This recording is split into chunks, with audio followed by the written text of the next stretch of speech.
Okay, so if you all didn't see it, I did this thing at DragCon UK where I started the DragCon question train. This time I'm going to do the Cup question train 2025. And guess what, Vibe? You get to start it. Oh my God. Well, you know I'm a messy bitch that lives for drama. And I also love an occasional accident, an incident, and a trauma-related happening. So I want to know, if you've fallen, how have you fallen and where? Love it. Because let me tell you, I have got ass over tit too many times on stage, and I have a couple of very hilarious videos, but it's my favorite thing to do. Those drag queens falling competitions on YouTube, breakfast, lunch, and dinner. So I want to know, have you hurt yourself? That's awesome. We're about to find out. Okay, we have a question for you from Vibe. She asks, if you've fallen, how have you fallen and where? I have fallen to the gig. I have never fallen on stage. Touching wood. Hoping it will never happen, obviously. But if I have fallen, I sure have. Flat on my face with my suitcase in my hand on the way to the train because I had overslept and nearly missed my flight. And then missed my train, had to take a train later, and it was very, very chaotic. In front of a full train, people were just looking at me. But listen, it was yet again me in the spotlight, and all eyes were on me. There you go. It doesn't matter if you fall; it's how you get up. Exactly. Mm-hmm. As gracefully as you possibly could, probably. Oh, it was, of course, it was very Getting the luggage, but like literally flat. Oh no! Yeah. Not Okay. this. Now, do you have a question for our next guest? If say you arrive at the gig, however, there's only two things that you have with you to do drag. What would it be? Only two things. Two. Ooh. You can choose in sections. It can be makeup, padding, wig, outfit, Okay. shoes, and so on. Okay. Can't wait to get an answer. I love that. I love that question.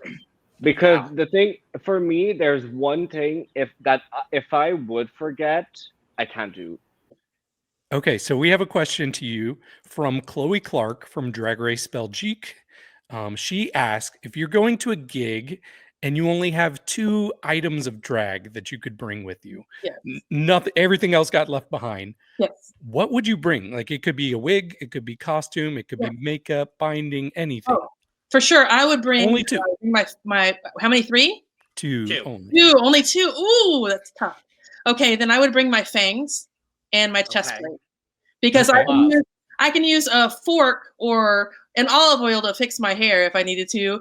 Whatever they've got in the kitchen, I can use, and I can make a packer out of just about anything. That is smart. Love that. Yeah, but you can't fake the fangs, can't fake the chest, but you can. I love that. Do you have a question for our next guest? What would you do if somebody attacked you with a rubber chicken? Okay. Is that good? That's perfect. Okay, we'll find out soon. Okay, Desiree, I have a question for you from Buck Wild from King of Drag. Oh, Yeah. excited. He asks, and he had no idea who this question would be going to. He asks, what would you do if someone attacked you with a rubber chicken? I will throw my chancla at them back or any shoe. The next weapon would be a shoe, I think. It has its pointy things, it's still hard, and it gives fashion. Okay, sounds like a plan. Maybe on the next Dragula season. We'll see. Okay, and do you have a question for the next drag artist? Sure. Tell us your craziest wild stories that you've had around your 25th to your 30s, bitch. It could be even a midlife crisis story if you are up to that age. Okay. What if they're not up to that age? So give us your wildest story you ever had in general. Like it could be crazy, like, you know, running the cops, stealing some money, stealing puppies from the PetSmarts. I love that. We will find out very soon. Okay, we're doing the question train. I have a question, Freya, from Desiree Dick from Dragula. She asks you to tell her your craziest, wildest story. She wanted it to be between your 25 and 30, but I know you're barely in that range, so it could be anything in your 20s. What's your wildest story you have to tell? Oh my goodness. Oh no. My wildest story? Okay. Well, I'm barely in that bracket. I just turned 26 yesterday, so Ooh. I guess I am in the 25 to 30 bracket, but it's fine. My wildest story. I don't know if I have like crazy, like disgusting, wild story, but like the crazy something that happened recently was I had like I call it the triple shift. So like wake up 6 a.m. You got drag brunch. You got the afternoon bingos, and then at night you have the club gig. So I was in makeup for like, I was in drag for like nearly or over 20 hours. And these lovely men that I saw at the club were really feeling it. And I don't know how you can mistake a drag queen for a woman sometimes, but these straight men were shocked and befuddled when someone was talking to that, they came up to me and they were talking to me. And then the guy's like, wait, why do they know you? Like, what's going on? And I was like, I'm a drag queen, I'm performing here. And they were like, you're a what? Anyway, so I had to describe to like a group of really hot straight men the fact that I had a penis underneath my ass at that point of time. But yeah, that's as wild as it gets, really. For me, I get in drag and I go do my thing, and then I leave. Work. I'm getting too old to stick around till 2 a.m. anymore. My late 20s, they've arrived. Relatable. Okay, do you have a question for our next artist we're going to talk to? I do. My question for the next drag artist is, if your drag persona were running for president, what would their campaign slogan be, and what scandal would nearly ruin your chances? I can't wait to find this out. I love that question. I love it. That's what I want to know. That's what I want to know. That's good. Yes, we are about to bitch. find out in just a second. All right, Tiffany and Co. I've got a question for you from Freya Armani from DragRace. I love her. Love her. Love her. Her question for you is, if you were running for president, what would your campaign slogan be? And what would be the scandal that would almost ruin your chances of winning? Oh, those are good questions. That's hard. I'm not really like a political girl. I feel like my slogan would be, who the fuck is this gorgeous whore, 2026. Period. This makes a lot of sense. Because me running for presidency, they'd be like, who the fuck is this gorgeous? They wouldn't get it. So that would fully be my slogan. Right. I feel like what would ruin my chances of winning, I mean, if we're gonna like throw it back to Drag Race, it's probably because I would do my entire campaign in like bodysuits that they would just be like, what the hell? Like, get her out. Like, that is not elevation. That is not presidential. I'm like, presidential. See, I can't even say the word. They're like, there's no way she's winning. That's what's ruining your chances, Ted. You can't say the word president. Cannot speak English properly. Like, does not. The vocal fry is coming in way too strong. Does not deserve presidency. Love it. Oh, I live. Hey, I see it. I see the vision, though. I see the vision, nonetheless. But you get it. It would be like a really cute campaign. Everything would be like pink and like sparkly. Like it would get attention for sure. Absolutely, it would. No, I see it. I do see the vision for sure. Bodysuits matter, you know? Like, bodysuits matter. I love that. You know? Thank you. Love your, that. that's your A little, platform. we need a little respect for the bodysuit girls out there. We all wear them. Hello. Exactly. So- Everybody wears them. Why are we disrespecting the bodysuit girls? Exactly. Absolutely. There we go. And what is your question for the next drag artist that we have on? Okay. I would say for the next drag artist that you guys have on, are they like Drag Race girls? Or are they like any drag? It's not Maybe. necessarily. It might be. Then I'll make it like broad. Sure. I need to know your 3 favorite people in the world.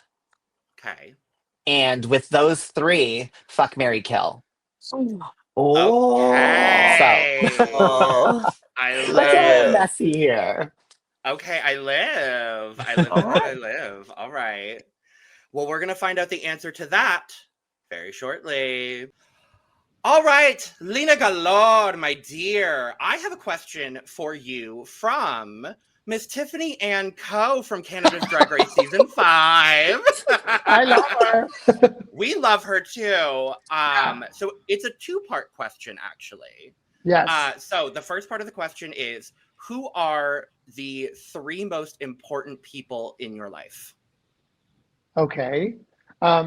I get to answer before I know the other one? Yes. Yeah. Mm-hmm.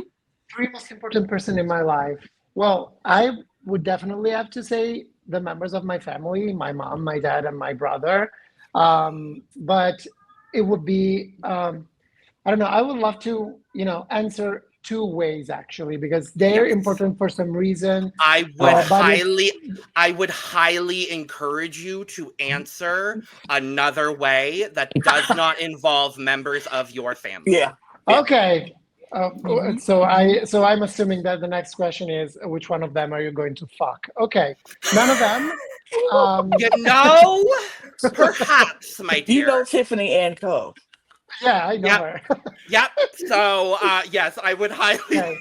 I love the first part of that answer. Yes. Well, I've been part of a lot of, fans made up kind of ships, but I don't like any of them involving my mother, my father, or my brother. So I'm definitely going to say, that the most important people in my life, beside my family, are my drag mother, which is also my ex-boyfriend. I would say my heterosexual best friend Fulvia, which is who is a lady that reminds me a lot of a lesbian. Funny enough. Love it. And the third one, I think I'm gonna put my ancient Greek language teacher from my gymnasium, Anna Rotunno. Yeah, because she had a very impactful, she had a really meaningful impact on my life and my studies after I met her. So I'm gonna choose these 3 people. Okay. I love that you chose a teacher. I love. Right. I love that. Okay, Lena. Part 2 of the question. None of them. I'm so sorry. Fuck, marry, kill those 3 people. Blame Tiffany. Blame Tiffany. Oh, I should have expected that. Okay, marry. You should. Oh my God. Fuck, not the lesbian. I'm sorry. Yeah. So maybe I'm gonna kill her. Okay. I think I'm gonna fuck again with my drag mother because that Period. already happened, and then I'm going to marry my teacher. That was kind of easy, actually. Okay. All right. Okay, we'll take that. I don't think that's too bad. Lesbians, please do not hate me. Blame it on Tiffany and Co. Okay. Yeah. Blame Tiffany. Yeah, blame Tiffany. We love lesbians here at the Cup. It is Pride Month while we are filming this, so happy Pride, and that always includes our lesbians. We love our lesbians. With that being said, Lena, what is your question for the next drag artist that we have? So I do not get to know who's the next guest, right? No, you don't. So I'm going to ask, have you ever thought about quit? Oh, no, playing drag? Okay. I love that question. Okay. All right, then. Well, we will find out the answer to that very soon. Okay, we have a question for you from Lena Galore. Oh, Yeah. we're We do very too. close friends. You know that? Yes, of course. Okay. She asks, have you ever thought about just quitting?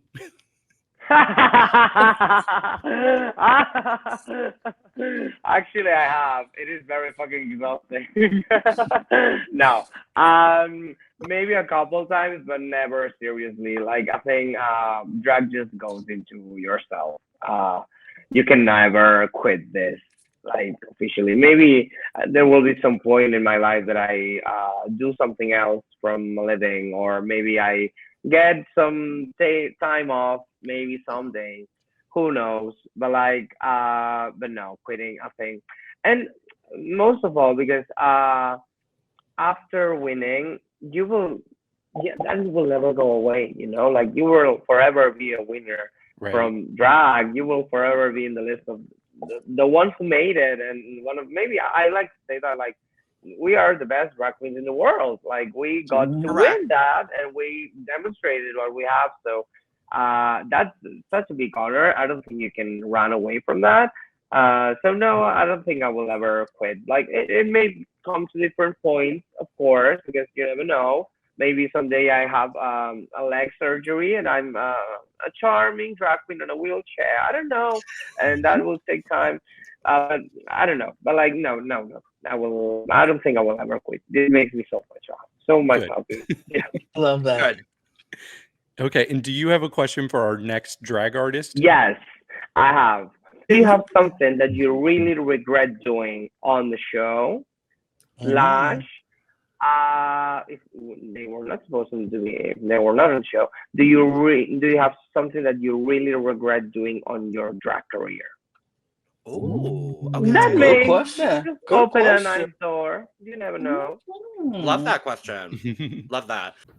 Okay, we have a question for you from Petita, the winner of season 3 of Drag Race España. And she asks, do you have something you regret doing in your drag career?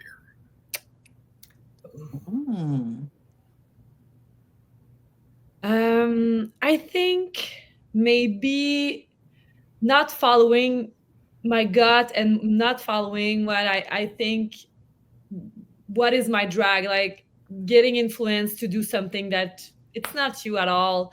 I mean, I love to explore and do everything. Like I don't mind, but sometimes I don't know, you just get like into this idea that you have to be this kind of drag, and it's just not you. So maybe having to have those moments where I did that I did something that it was not like me or doesn't look like my drag.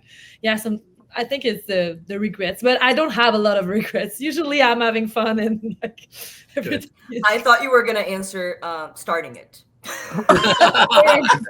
I regret ever starting, but now I'm here. It's not me that have regrets, it's the other. Okay, well, do you have a question for our next drag artist? What was the most embarrassing moment that you lived doing a show or a gig or being in drag in the street or like? Oh wow. Okay, I can't wait to find out. I can't wait to find out that question. What was your maybe a dare? Embarrassing dare. I don't know. Okay, we'll find out soon. Yeah. Okay, we have a question for you from Canadian drag king Johnny Jones, and he asks, what is your most embarrassing moment that you've had in drag? It could be at a show, a gig, even on the street. It could be a dare, anything. I would have to say being eliminated first. Oh, no. Hands down. Well, and I mentioned this in to pride.com, but you know, there's so much that doesn't make the edit. And I told production before anything, you know, they're like, oh, just let us know if there's any accessibility that, concerns that you might need. And I was like, hey, I have this thing with nausea where like if I get like a little nervous or a little overworked, I just like have this thing where I like violently gag. So what's not pictured is like immediately after the lip sync with Henlo, I had to run backstage and just started just like gagging violently. Oh, no. And all the kings were in the chairs and they were like, it was so bad that they had to like turn the music on. So it was just like, imagine like you're the first person eliminated off this historic show, and then it's like you have to run backstage just to boot. and like the director was there, and I was like, I'm so sorry. Oh, no. The director was like, it's okay, you warned us, it's totally fine, we totally understand, don't you worry. And I was just like, and I guess because I was just overheated, you know, and like I just have this thing where I get really nervous. Oh my god. And it's just like, imagine like the hardest moment of your life, and then like everyone can just hear you backstage. But you know, it brought us closer, I'd like to think. That's wow. Okay. Well, do you have a question for our next drag artist? Okay, I want to know, it's end of the gig, you're ready to take your makeup off. You're super hungry though. Where are you going to go to pick up something to eat? What is your go-to order? Ooh. Okay. Good question. We'll find out right now. Okay, so I have a question for you from King of Drag King, Tuna Melt. He asks, after a gig, when you're feeling hungry, where's your go-to place to get food? As Adele from Ginger Minge would say, my house. Period. I live. My house. That's so real. We don't earn a lot as drag queens here in Brazil. I cannot be spending too much after a gig, you know. I go to my house. Usually it's very early in the morning. The clubs here in Brazil, they go up on until 6 a.m., 7 a.m. Sometimes I'm coming back from work and it's like 9 a.m. So I just go to my house. I have breakfast with my family. Like I'm not looking like this. And I just have normal breakfast as I look like Pennywise. Then I say, good morning, Mom. She goes to work. I go to bed. That's it. Perfect. Traditional Brazilian family. Yeah, traditional Brazilian family. Period. I love Period. I go to my house. There we My go. house. Okay, do you have a question for our next drag artist? The question that I have to the next drag artist is, what childhood reference impacts your drag the most? Like from cartoons and movies, what childhood reference you look at your drag and you're like, oh my god, I've just became a cartoon. That's I love that. That's I great. love that question. Yeah. Okay, I have a question for you from Chanel from Drag Race Ooh. Brazil. Okay. Yes. She asks, what childhood reference impacts your drag the most? It could be a cartoon, a movie, anything. Oh, that's a great question. I think it's the movie Toys with Robin Williams from like decades and decades ago. It's this Joan crazy, Cusack. quirky movie with Joan Cusack, I think, is in there as well. Yeah. And they had run this toy company, and it's like a crazy dream of a movie. And I feel like that sort of aesthetic, that dreamlike, whimsical toys come to life aesthetic is like, that's me. That's who I am underneath it all. Every look is I'm a toy, whether it's a beautiful doll or it's like a wind-up figure or a creation. I'm a toy. I'm a toy come to life. So I think definitely toys. Wow, I totally see that. I love that. Like I because I've been a fan of you for so long, and suddenly I'm like, yeah, I understand your drag aesthetic more than I did before. Like, wow, yeah. It Absolutely. took me time to get it too, because I was like, oh, I'm trying to do glamour now. Let me try to push myself in this way, that way. But really, the center of it is toy-like drag. I dressed as a golden cat for my finale. Like just the teddy bear, the shapes, the kind of iconography of toys.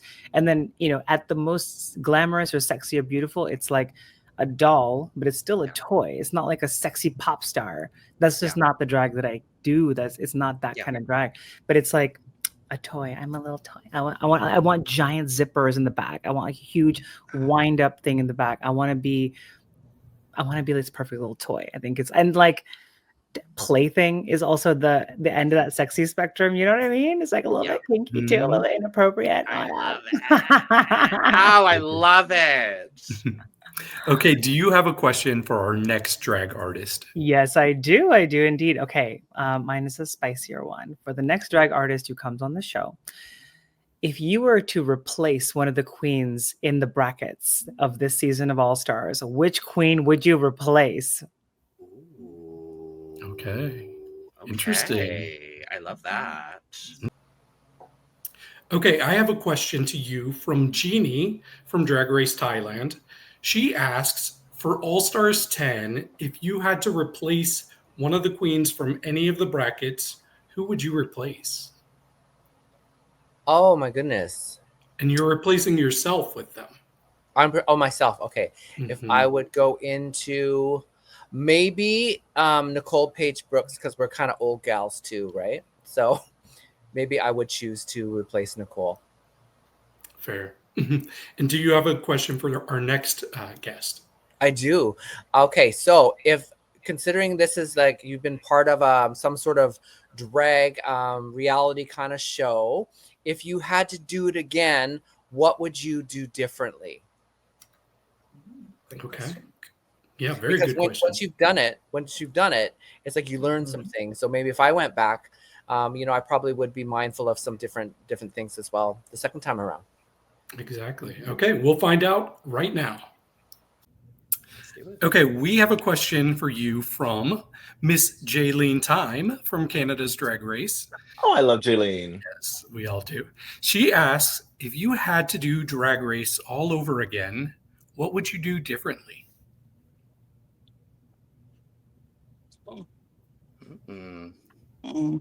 Jaylene coming with the hard questions. Right. Right.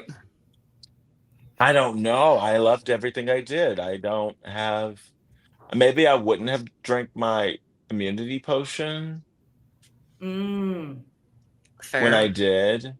I might have given it to someone else at a certain point. If I was doing my same season, that's the real question is, are we talking about my exact same season? Because if that's the case, then yeah, I would have not drank my immunity potion. I would have given it to Tsunami at Snatch Game.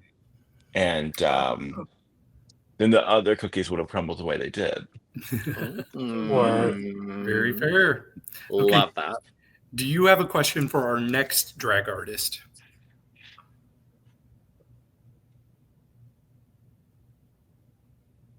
Why? Why? Perfect. Good. Yeah. That's a perfect question. I love the question. Awesome. Why? I love it. Okay, we have a question for you from your drag mother, Safira Cristal.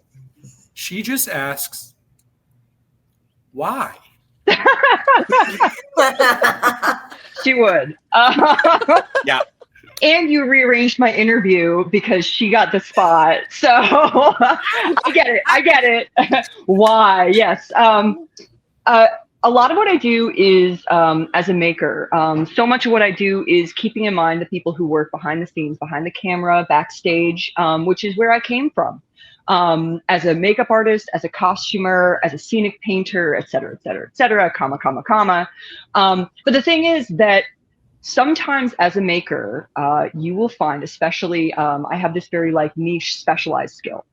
And sometimes you will find that people really only like you when they are serving you are serving their vision, or when you are being useful to someone else, rather than being like, you know what, I'm here and I deserve to take up space as well. And I deserve space center stage. And I see that not just in my own experience with people just maybe not being Team Bullfrog, it's okay, I'll forgive you. But because there's this fundamental discomfort almost with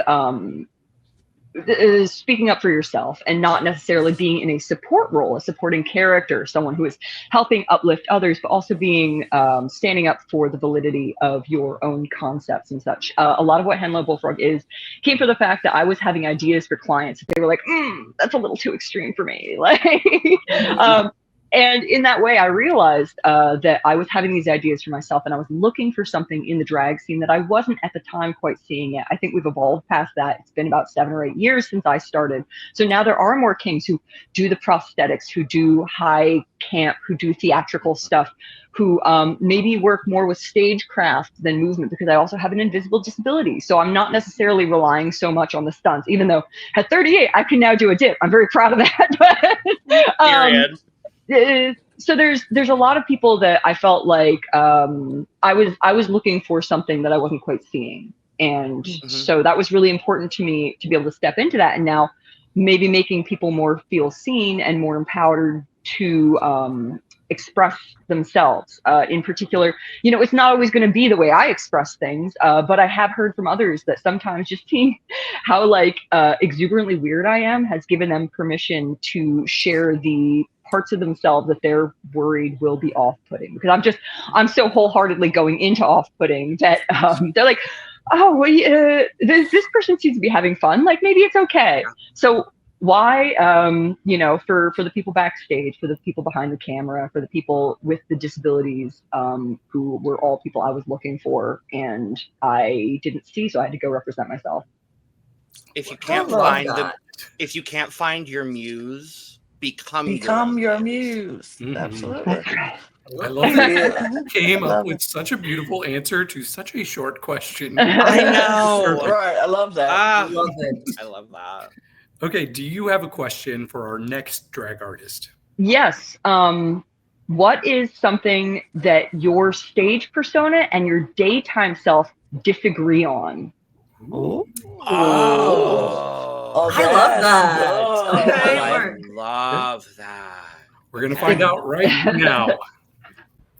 Okay, we have a question for you from Hello Bullfrog from King of Drag. He asks, what is something that your stage persona and daytime self disagree on? Oh, okay. My stage persona is a drunk. My stage persona's favorite shot is 4 shots. My stage persona is boofing in the wings, just getting wasted. And my daytime persona does not drink at all. Only because it gets too much. Oh my God. Like, as a drag queen, we have to sell drinks to the bars to make money. And so we're like, oh, bar ale, $5, and everyone buys you shots. But when I'm not in drag, I'm just a water, lemonade, piss kind of gal. Can I say piss on this podcast? You sure can. I just did. Yeah. So that's one way we differ from. Also, when I'm not in drag, sometimes I have to pay for drinks, and I don't want to do that. Right. How could they make the winner of Canada's Drag Race Season 3 pay for drinks? Come on now. I might have $100,000, but that doesn't mean it's $100,000 that's going to Absolute. But I love Absolute. Thank you for sponsoring Pride events across North America. Absolute. Yes. Okay, do you have a question for our next drag artist? Oh, let me think. My question to your next guest is, who is the most underrated person who's been on any kind of drag reality television? It could be King of Drag, Dragula. Tell me someone who you think should have gotten their flowers but hasn't gotten them just yet. And why is it Robbie Turner? And why is it Bombay? Diva, I get flowers all the time. It's but a not flower enough shower. of them. Not enough. Oh, no. Not enough. Okay, we'll find out soon. Okay, I have a question for you from Bombay from Canada's Drag Race. She asks, who is the most underrated person who's been on any drag reality show? Who deserves their flowers that hasn't quite gotten them yet?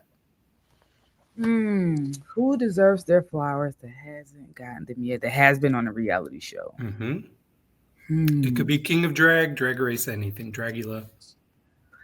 It could be Drag Race. And he threw me. Too many options, huh? Right, he threw me. Like I feel like I had somebody. Oh, and I'm bad with names because it was on YouTube. Don't beat me up, but I feel like Riley Papaseed from. I was like, oh no, I am bad at names, you guys. Oh, they're gonna kill me. It's like witch or something. I'm so sorry. I'm dyslexic though. Hold it against me. But I just feel like with Riley Papaseed, because there's just so many levels that I think it should have been like a bigger explosion as far as like bookings, because they're attractive, they're funny, and it was like our first real black king, you know what I'm saying, to be seen by so many. So I definitely wanted to see like more bookings and more of like a bigger, like outside of our smaller bubble. So I think the time is coming, but that's my person, I feel. Okay. Well, maybe they'll be on season 2 of King of Drag. Who knows? Maybe. Okay, I hope so. Okay. Do you have a question for our next drag artist? I do. Somebody just asked me this. Outside of drag, like a non-traditional drag, what inspires you? So basically, what inspires your drag that's not a typical drag inspiration? Love that question. Yeah, I love can't that. wait to find out. And I guess we'll find out right now, right? Yep. I have a question for you from Pressure K from King of Drag. He asks, what inspires your drag that is not a typical drag inspiration? Ooh, what inspires me that is not a typical drag inspiration? I mean, it's hard though, because drag is taken from every single aspect of society with like pop culture, etc. But I get really inspired from just the people around me, and that, like, not in the sense of what you see in social media or pop culture per se. It's literally the people that I surround myself with like the club freaks, my friends, my family, who are also kind of freaks. That it really inspires me to like do better and be a better performer and entertainer. And that sounds so cliche, like Miss America, go fuck yourself answer. But it really is, because like everything has been done in drag. Everybody has done the fucking rhinestone wig or whatever. But there's like personality wise, that's something that I really draw to a lot. So I get really inspired by super cool people around me. I love that. Yeah, that's perfect. Contestant number 347 from Sweden, it's Santana Sex Machine. Period. I believe that everybody should have maps. I believe the U.S. Americans should have are able to do so because they don't have maps. And I mean, our education here is such in the U.S. and Iraq, everywhere, like such as. Shout out to Katie Upton. I've met her in person. I did know that. Yeah. I live. It's iconic. It's iconic. Okay, do you have a question for our next drag artist? I do. I was gonna go like, are you pro-Israel, pro-Palestine? But like, maybe that's a little bit too much. Because we all know the answers. I would say, that is actually a good question. Oh, I have a question actually. Do you think that drag breaking into mainstream is a positive or negative effect on drag? Ooh, okay. Okay. I want to hear that tea. Mm-hmm. I love we'll ask that. that right now. Yeah, let's bring her out. Okay, I have a question for both of you from Santana Sex Machine from Drag Race Sweden. She asks, do you think drag breaking into the mainstream has been a positive or negative on the drag scene? Who should start? Rock, paper, scissors. Oh, both sisters. Obviously, the lesbians. You go. I go? You go. Okay. I think actually it's a very good thing because I think that's also something that we wanted. We wanted to come out of this niche. We want to be seen. We want to be accepted. So I think it's a very good thing. And also it helps a lot to giving people like us the career that we want, because we can get like a bigger audience and we can travel more. So I think it's definitely something good. Yeah, I totally agree. The only thing that I would add is we need to be careful, of course, that the art form itself doesn't get like kind of, is it washed up? Does it make sense? Yeah, or kind of too mainstreamy, and let's put it like this, so that it's still very creative, still very individual, that we really preserve the essence of drag. But I totally agree. We need to be seen, and this only happens in mainstream. If you stay small, and there's no platform, you can't really do your work. Like if you want to inspire people, if you want to bring something good into this world, unfortunately, let's put it like that, you need a big platform. And I think we deserve it as well. We deserve Exactly. Oh, absolutely. Exactly. Okay, do you all have a question for our next drag artist? Oh, what should we ask? What should we ask? Do you want? Should we like build a question half? You can do that. That would be cute. One like with the last King of Drag. Yes, challenge. one word at a time. Okay, let's do it. Yes. So. Okay. Okay. Are you starting? Should I start? No, I'm starting now. You're starting. Okay. How is your mental health with yourself and others family members? Okay. That's perfect. That's I think that's going to be the most creative way somebody's asked a question throughout this whole year. But it actually makes sense. It's a good question, though. right? And you have to present it like that next time as well. All right, like, how is your? That's how we're gonna ask it, because you have to ask it just like that. Perfect. We'll find out right now.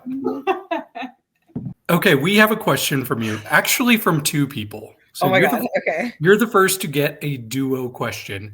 But this question comes from the winner of Drag Race Germany, Pandora Knox. Yes. Yes. I and know her. You do. And her partner, Liam Chocolate.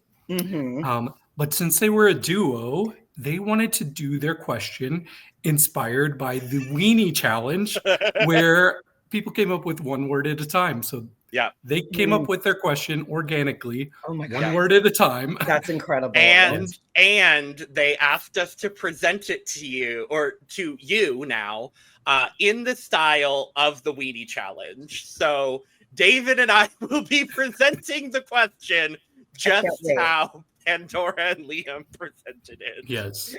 So, I will be taking the part of Pandora, and Logan and will be I playing. will be taking the part of Liam. Yes. Okay, here it goes. How is your mental health with yourself and other family members? Great question. Yes. Incredible. My mental health is my number one priority, the thing that I work the hardest and have worked the hardest in therapy over the past 8 years to protect. And I truly believe that you can't pour from an empty cup. If you're in survival mode, it's hard to help others. And so sometimes that means we just need to spend a lot of time focusing on ourselves and taking care of ourselves. But if we don't do that for ourselves, no one else will. Like, you are responsible for you, your healing, your own mental health. What happens to you, not your fault. But what you do from that, like Pressure K has said, what has happened to you is not your fault, but it's your responsibility to heal from that. So I love that. I love that question. And it's something we definitely don't talk about enough, and don't talk about enough in the entertainment industry, where we are, making ourselves very vulnerable and sharing these parts of ourselves, in the hopes of, connecting with people and bringing healing and love throughout the world, right? But sometimes it has the opposite effect, and it opens the door for, not that to happen. And so, I've set boundaries in as far as like what I allow like into my like social media, what I allow as far as like hearing feedback or not about what people think about how I did or didn't do on the show, and just things, just like safeguards to protect myself, putting my phone on do not disturb, deleting apps or signing out of things or scheduling stuff and locking out for a minute. And yeah, doing that just ensures that I can show up to things that I want to do, to the stuff that I love to do, like this, as my best self, because I know that I'm taking those steps to take care of myself every single day. So yeah, great question. Oh my God. Yeah, great answer. Thank you. Okay, do you have a question for our next drag artist? I do. What is your secret to success with your drag? Ooh, okay. I think everyone has a different answer or a different response. Yeah. Yeah, can't wait to find out. Me neither. Me too. Yes. Okay, we have a question for you from Alexander the Great from King of Drag. Yes. He asks, what is your secret to success with your drag? Oh, that's a good question. I think humbleness, if I'm being honest. I don't take any of it for granted. And given that I started drag in my late 30s, I think I say this a lot every year, that I don't know how long I'm going to get to do this for. And so I just want to seize every opportunity that comes my way. And I do it with this, in my opinion, sense of humility and humbleness, where I'm happy to learn. I'm happy to be a part of something. I'm happy to spend time with my fellow artists. I love lifting up other artists. So being a part of any kind of scene where there's a lot of drama, a lot of cancel culture and toxicity, like that's just not for me. I don't want to be a part of that. I don't want to gossip. I like conflict resolution. I'm an adult. So like this, whenever I go into a gig, I go in as a professional. I act like you're my coworkers. We don't necessarily have to be friends, but we do have to be civil, polite, work well together, show up on time, as I'm 10 minutes late for this. And then, and then support each other how you can. Offer to do the unzip, offer to do the, hold something, help people out, it just, I think that's a big part of my success, but more than behind the scenes, in front of house. I learned this from a queen. I can't take credit for this. If you get there early, you can do a round around the room, introducing yourself as one of the performers, letting them know your name. You build a sense of friendship with your audience, and they connect with you so much more, so that when you come out to perform, they're like, I know him. He came and talked to me. So that is probably the number one thing that I've done that's helped me succeed, is I connect with the people. I will stay as long as necessary after a show to talk with as many people or take photos with as many people as necessary. And I genuinely like talking to them, it's not a chore to me. This is the only reason I'm successful, is because you want to see me on the stage or in the bar or wherever, is because of the fans, because of the audience. So if you have something you want to share with me, and people open their hearts, the stories that I've heard, it's wild. So anyway, it's worth my time to connect with these folks. And I think that's the biggest key to my success. Also, free tip. Now everybody's going to do it. So I don't sell stickers. I invest in stickers.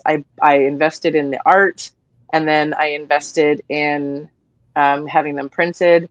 And then all of these people who are tipping me, and paying me compliments and showing me kindness. And I'm just like, here's a sticker. Literally, you come up to me and pay me a compliment, and out of nowhere, I'm like, that deserves a sticker. Somebody comes up to me, is like, can I give you a hug? I was like, absolutely. You deserve a sticker.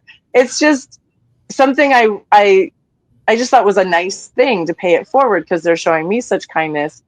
And then this queen at a Pride recently, as I'm handing out stickers to every single person that's coming up to take pictures with us, she turns and looks at me and is like, "That's genius," you know, because they're all going to remember you at the end of the day. And they've got this shiny Happy Pride sticker with your face and name on it that they're going to stick on something. And I was like, well, thank you. Like, I didn't think of it as a literally a sticker head. Right. So, like, and then you for become me, a point that of would conversation. Be, when people see like, what's that sticker? Who's that? Yeah, exactly. Because I'm very handsome. Very and so humble. 100%. Period. But it's good art, and people like. It's actually funny to me. Sometimes I hand the sticker over, and people are like I think they're expecting, you know, like you're giving me a free sticker. It's probably like whatever, you know. And then I give it to them, and they're oh, this is a nice sticker, you know.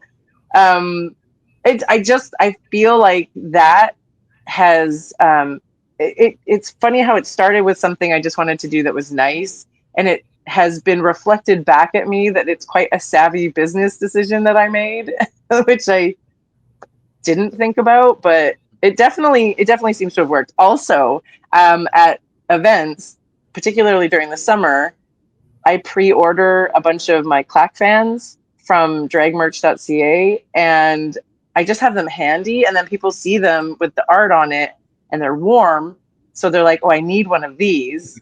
Plus, it doesn't hurt that like the price point is like $35. It's pretty normal for a Clack fan. Yeah. But all of the profit from it actually gets donated to Doctors Without Borders. Like, I don't want any of the money. So I send all of the money forward to get donated. And when they hear that, I think it gives them that extra nudge to purchase the fan because they like it already. They need it because it's warm. And then, oh my God, and something goes to charity. Like the triple threat, you know? So, or the triple treat. I love that. That's a beautiful answer all around. I know. I love that. I am a squishy marshmallow. Prepare yourselves. Like I am. I love it. No, I love it. Yeah, chiseled on the outside and squishy on the inside. So just how I like my man. Yeah, right. If you can't sink into it, what are you even doing? Exactly. Okay, do you have a question for our next drag artist? What do you think defines drag? Oh. Okay. I love that. Okay. I have this. I can't wait to see the answer. Yeah, right. It is a tough question because I do feel like it has changed quite a lot. Like, I think if you were to ask an elder that's been doing this for 30 years, you know, they would have a very different answer from somebody who's been doing it in the last year, because padding, wigs, you know, tucking, like all of it is more subjective. It's more like up to the artist. Whereas I think in the past it was very defined as, if you're not doing these things, what are you even doing? So I would be like, yeah, what do you think defines drag? Because I'd be curious to see what their answer would be. I want everybody to answer, I think. Right. How, I don't even know how I would answer. That is a great question. That's a Who great does that? question. Who asks the question that they don't think they could answer? This guy. Justin a bit does. I love that. I guess we'll see if we have an answer to the question right now. Okay, I have a question for you from Justin a bit from Call Me Mother season 2. He asks, how do you define drag? Oh my God. Sorry, Tough specifically, question. what do you think defines drag? That felt like a whole different question now. Right? Damn, I don't want to be like the congenial answer, but I think you define drag. And I would define drag as the expression of yourself. Because you can either show whatever you want to show about yourself. You know, it has to come from within, or else it's just a copy, and I wouldn't call it drag.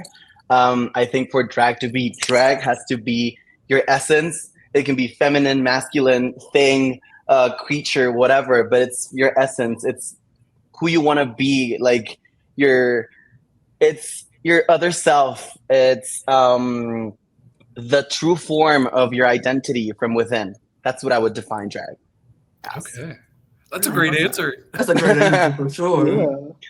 Okay. Do you have a question for our next drag artist? Yes, I'm gonna ask her something.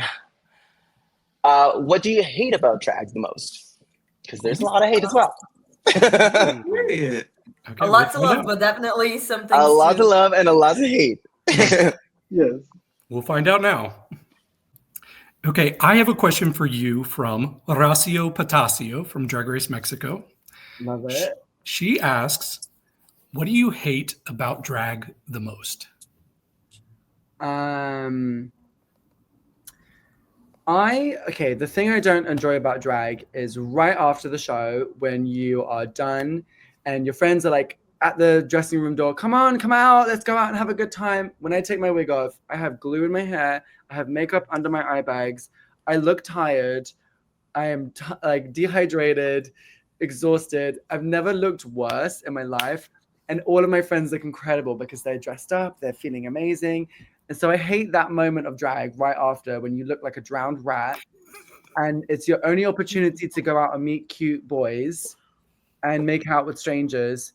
But I've never looked worse in my life. That part of drag I cannot stand and I hate. And sometimes it just makes me want to go back to the hotel room and order pizza instead. Very fair. I hate me.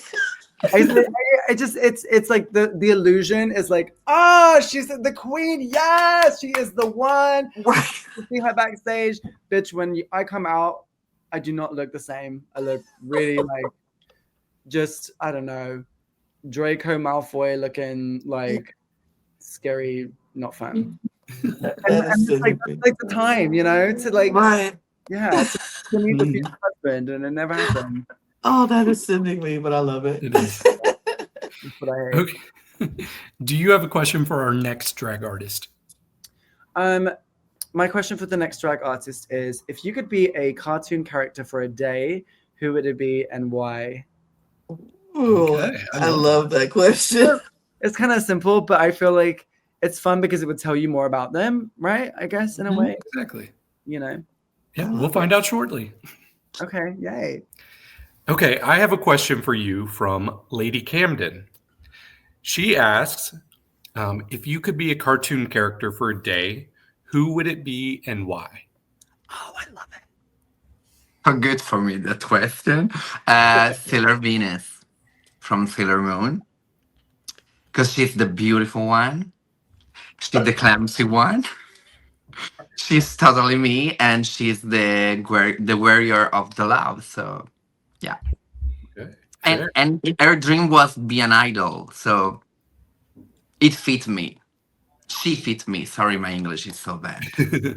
It's not that bad. Don't let people tell you it's that bad. It's never been bad, Millennia. It's never been bad. Okay, do you have a question for our next drag artist? Okay, so we can ask maybe if you can perform for a celebrity, who it will be and why? Ooh. Oh, I love that. I love that. Love that. Okay. We'll ask that right now. Okay, I have a question for you from Nelenia from Drag Race Italia.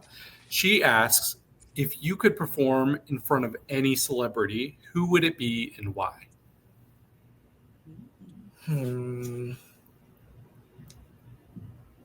I would. Who would it be? I performed in front of so many celebrities. Oh, probably I want to do my Steve Urkel number in front of Jaleel White, so I could get so if they do a reboot, I could get casted. Look, I'm trans mask. I'm gonna look 12 forever. We just keep just going and going and going. That's smart. Can you do Stefan though too? Right. Can we get the Stefan in there too, or is it Only just Sonic? Fair. I love that. Okay, do you have a question for our next drag artist? I have a question. When was the last time you washed your tights? Good question. Good question. All right. I guess we'll find out. Okay, I have a question for you from your brother, King Percus X. He asks, when is the last time you washed your tights? Tights. I don't wear tights. So what I'll say instead is that my daughter found a pair of dirty tights on the side of the road yesterday and wanted to bring them home. So they are going to be washed. Okay.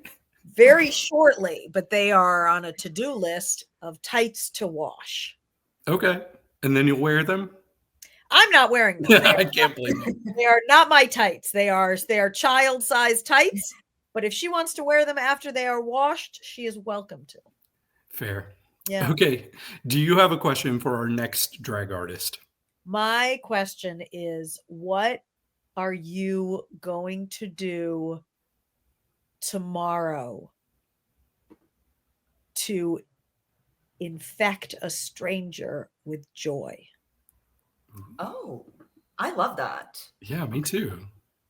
That should be an interesting one. So we'll find out now. Yeah. Okay. I have a question for you from your brother, Big D. He asks, what are you going to do tomorrow to infect a stranger with joy?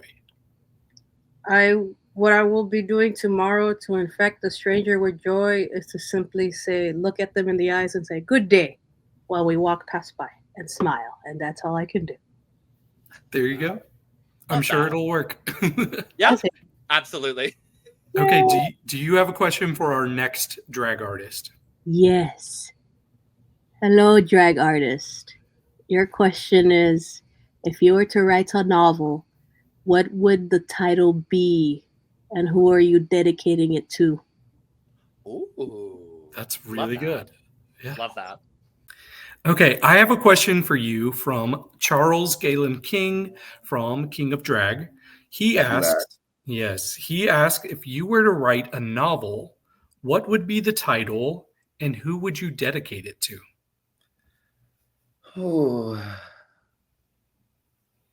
I'm going to take a leaf out of, I believe, Jujubee's book, and it's going to be Animal's story, I'm Still Here.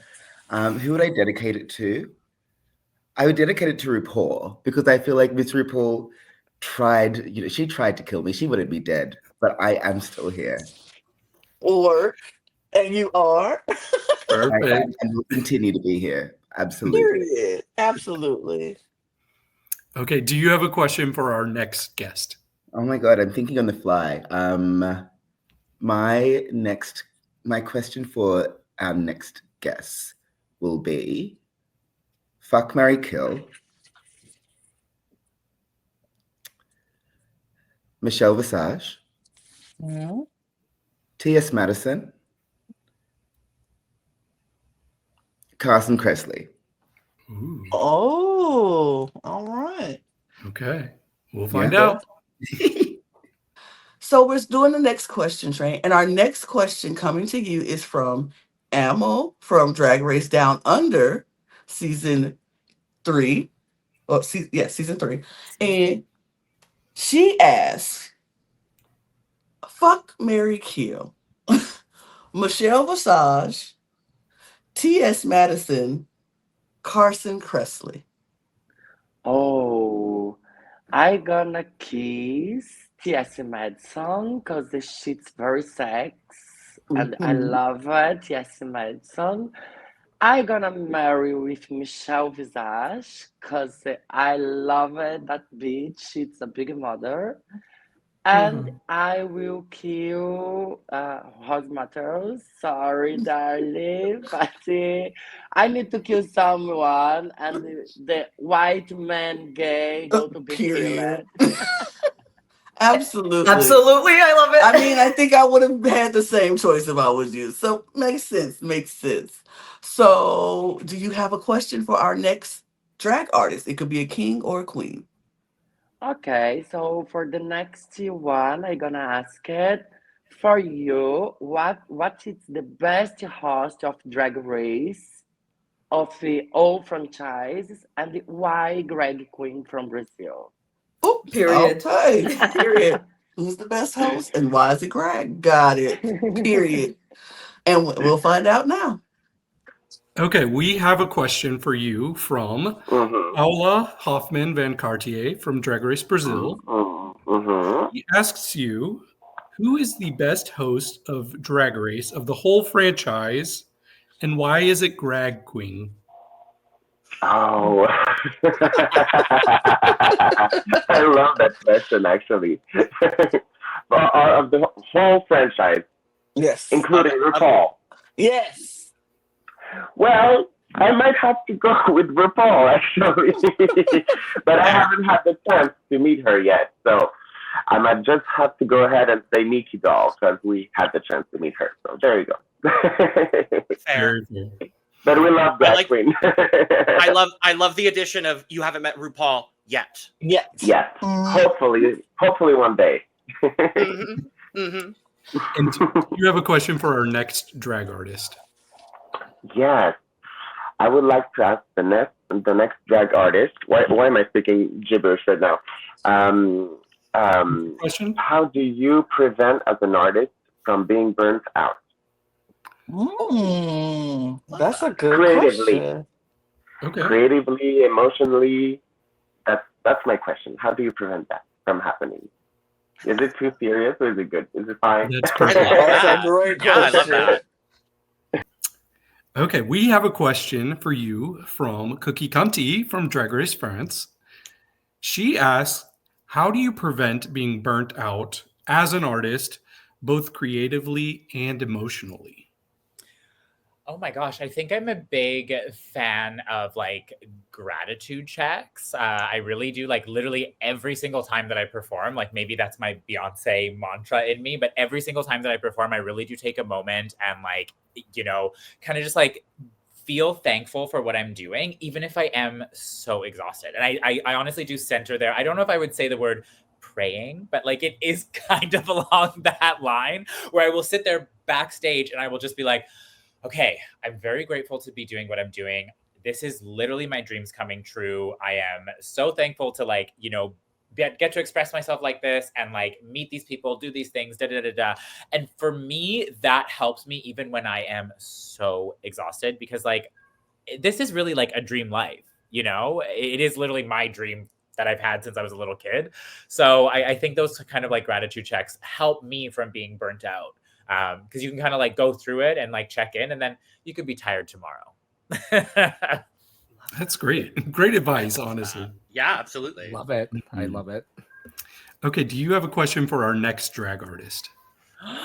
Oh my gosh. Okay, if you could change wardrobes with any queen from Drag Race, but you had to give up all of your stuff, everything, and you completely change wardrobe with one queen, who would that be? Or king, or drag performer in general. Who would that be?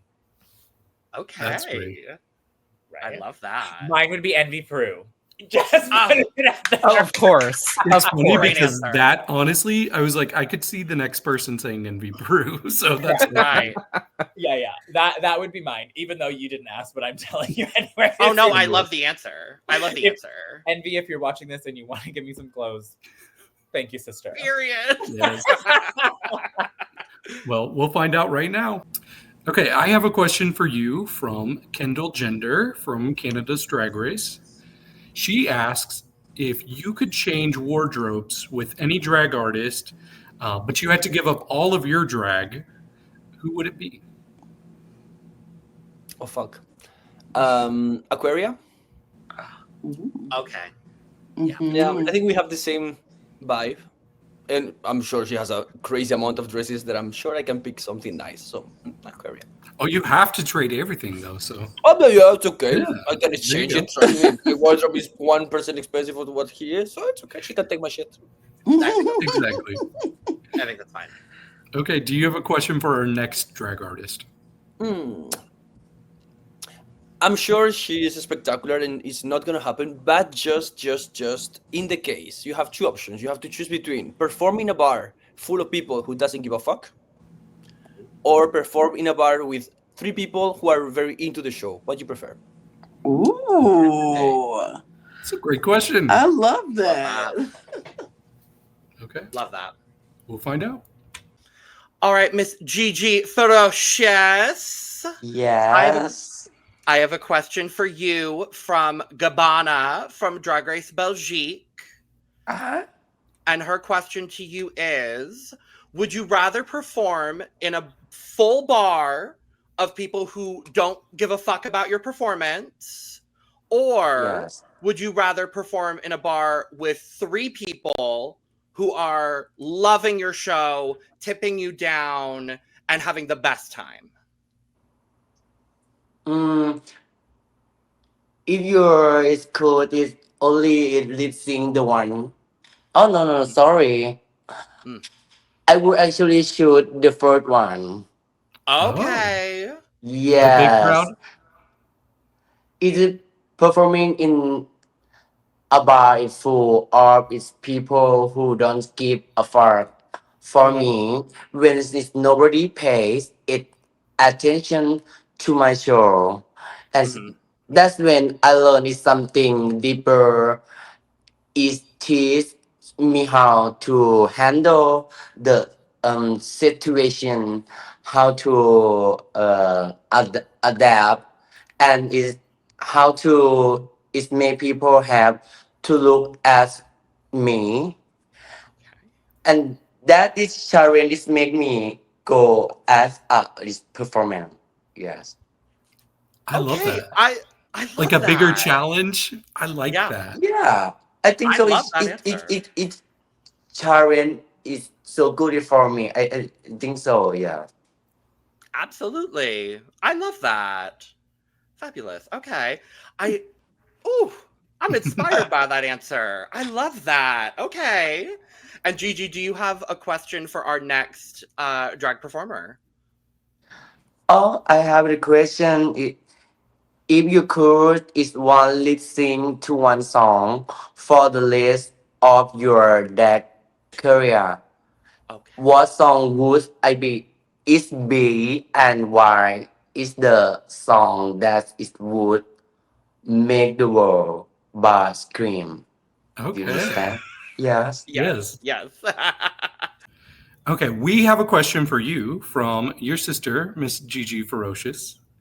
She asks you if you could only lip sync to one song for the rest of your drag career, what song would it be, and why is it a song that would make the whole bar scream? It's a hard question, but it's not that hard because the only song that whenever I perform, the audience or the same audience, they never get bored, is I See Raid. It's a sexy song, it's a sensual song. I show my body, I show my sexuality, I flip my hair, I do my face, I play with my inner self, I play with the audience, and every time, girl, you better tip me. And I think that this is the song that I'm gonna perform forever in my life. Okay, I love that. I love it. I want to see it now. Same. Yes, you have to. Okay. Well, do you have a question for our next drag guest? I want to ask the next drag guest that when you gonna quit drag, or you will never quit it until you die. Okay. Okay. Period. It's Okay. such a philosophy question. I love that. That's philosophy question, a philosophy question from such a beautiful young soul. I love it. I love that. I Yes. just came up with that. Love it. Well, we'll find out soon. Okay, I have a question for you from Godland from Drag Race Thailand. She asks, when are you going to quit drag, or are you just going to never quit until you die? Well, I already quit drag like I think about 4 years ago now, and I stopped doing it for like 3 years. I've only just come back. But this is a question I wonder. I'm like, how old is too old? But honestly, I don't think there is an age. I think I probably will just end up doing it forever now. I feel like I've found my part of like why I love it, and I don't think I'll stop. I'll be Here's- like there's a famous quote. Oh, what's her name? I've forgotten her name. She died recently, like the oldest drag queen. She was from Brighton. What's her name? Fucking hell, don't include that. Anyway, she was an icon. Mhm. Here's what you could do. Just wait until Davina quits doing drag, and then you can quit when you're that same age. Exactly, yeah. Because that'll be old. Fair. Okay, do you have a question for our next drag guest? I do. I have a question. It's a very long one. So, would you rather wake up every morning with a bird shit in your mouth, or would you rather every thought that you have that comes into your head be tattooed on your skin, permanently changing forever, so that everyone can read what you're thinking? Oh wow. That is something. What a dilemma. That was one we used to ask each other at school, I think. I don't know where it came from. The dilemma. Oh. Okay, we'll find out. All right, Mama John. I've got a question for you from Scaredy Cat from Drag Race UK season 1. Scaredy Cat. Yes. She asks. Oh geez. She asks you, would you rather wake up every morning with bird shit in your mouth, or would you rather have every thought that comes into your brain tattooed on your skin, permanently changing forever so that everyone can read what you're thinking? I think I'll go with the second one. Long. Okay. You know, I understand. Yeah. So everyone could see what's going through my mind every time. I think that'd be fun for drag too. Yeah. Like you see what's going on while you're what's going on in your head while you're on stage too. You'll see why I'm so always quiet. Just $1? Why are you so cheap? Like, ooh, he's hot. Yeah, I kind of like that. Like, I don't believe this bitch. Kind of like that. Ah! You don't even have to throw shade. It's just all over your body. Yeah, it's like. Be like, it's written. You will see it's glowing. Period. It would have to be glowing. Yeah, no, Yes. totally. I love that. I love that. All right, John, do you have a question for our next drag artist? My question for the next drag artist. If not this season for Slation, when are you planning to do it? Okay. All right. That's a very pointed question. Very specific. Very pointed. And we'll find out the answer to that very shortly.